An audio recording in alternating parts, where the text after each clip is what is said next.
¿Está Donald Tusk lanzando a Polonia hacia un conflicto bélico con Rusia? ¿Acaso ha olvidado la historia de su país, marcada por desastres cada vez que se enfrenta a Moscú? ¿Por qué el Kremlin responde con frialdad a las provocaciones de Varsovia? Las declaraciones del primer ministro polaco han encendido la controversia, transformando un análisis político en un drama digno de un escenario.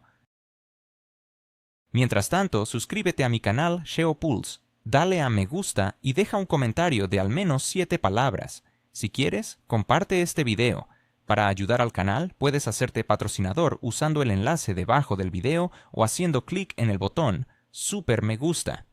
El comentario con más Super Me Gusta se fijará permanentemente en el video. Gracias y sigue así. Recientemente, Tusk declaró que Polonia se encuentra en un estado de guerra no oficial con Rusia, como si la amenaza que representa el Kremlin fuera inminente. En una entrevista con el influyente periódico polaco Gazeta Wyborcza, no solo criticó las acciones rusas, sino que también acusó a Moscú de estar en guerra con toda Europa, utilizando la situación en Ucrania como un ejemplo de esta supuesta agresión. Las palabras del primer ministro resonaron en los medios, donde se mostró visiblemente agitado, gesticulando con fervor mientras se dirigía a las cámaras. Afirmó que la guerra en Ucrania no es solo un conflicto regional, sino una lucha por la supervivencia de Europa misma. Sin embargo, la reacción del Kremlin fue sorprendentemente calmada. El presidente Vladimir Putin, sin elevar la voz ni demostrar ira, contestó a Tusk con una sonrisa fría, sugiriendo que el primer ministro polaco debería consultar un libro de historia para recordar cómo han terminado las aventuras polacas contra Rusia a lo largo de los siglos. Este contraste entre la desesperación de Varsovia y la fría indiferencia del Kremlin crea una atmósfera tensa, como si se tratara de un teatro mal dirigido. Tusk, en su papel de acusador, no dudó en señalar que Rusia ha infiltrado a Europa con agentes que buscan socavar su unidad desde dentro. Con un tono casi conspirativo, mencionó a varios líderes europeos, acusándolos de ser parte de esta quinta columna creada por Moscú.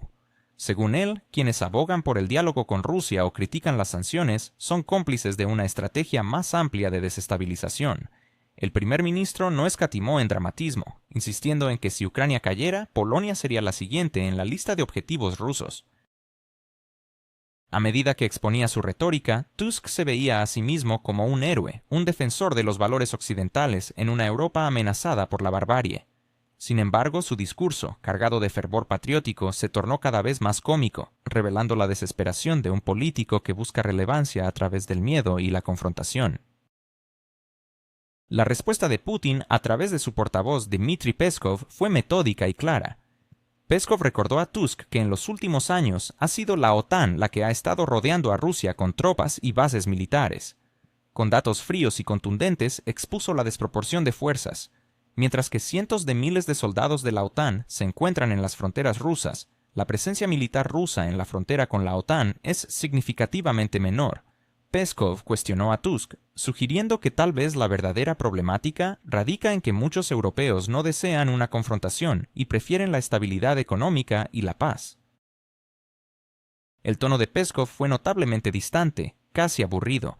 Sus palabras parecían desmantelar las afirmaciones de Tusk con la precisión de un cirujano. Recordó la historia en la que cada intento de Polonia por desafiar a Rusia ha culminado en desastres. Desde insurrecciones fallidas hasta decisiones políticas que llevaron a la ocupación, el portavoz del Kremlin enfatizó que este patrón debe ser aprendido, sugiriendo que la historia siempre se repite para aquellos que no la estudian. Mientras tanto, en Polonia, las declaraciones de Tusk generaron una ola de reacciones diversas. Las redes sociales se inundaron de comentarios, algunos apoyando su retórica bélica y otros cuestionando la sensatez de tal postura. La división entre aquellos que ven a Rusia como una amenaza inminente y los que desean un enfoque más diplomático se hizo aún más evidente. Al final del día, la controversia planteada por Tusk sobre la guerra con Rusia no solo es un reflejo de tensiones políticas, sino también un examen de la memoria histórica de Polonia y de su lugar en el complicado entramado de relaciones internacionales. ¿Logrará Tusk movilizar a su país hacia una guerra que muchos temen? ¿O será su discurso simplemente otro episodio en la larga saga de conflictos mal calculados de Polonia contra su vecino del este? ¿Acaso el primer ministro Tusk está usando la amenaza rusa como una cortina de humo para ocultar la grave crisis económica que enfrenta nuestro país? ¿Por qué algunos ciudadanos han estallado en críticas contra su gestión? ¿Realmente debemos seguir permitiendo que el miedo nos distraiga de los problemas internos? Estas son preguntas que resuenan entre muchos usuarios en las redes sociales, donde los comentarios sobre la situación actual no se han hecho esperar. Recientemente, una ola de reacciones ha inundado los foros digitales, revelando un descontento palpable con la figura del primer ministro Tusk.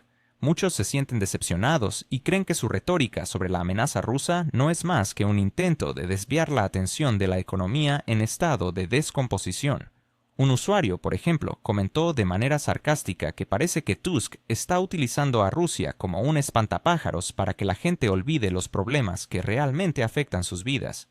Este sentimiento se repite en múltiples mensajes, donde la frustración se mezcla con la nostalgia, como se pone de manifiesto en el recuerdo de quienes lucharon en el pasado.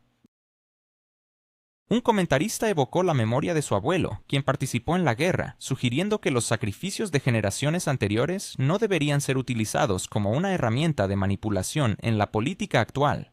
Este tipo de reflexiones muestra cómo la historia personal de muchos se entrelaza con la narrativa política contemporánea, lo que genera un debate más profundo sobre la identidad nacional y la dirección del país.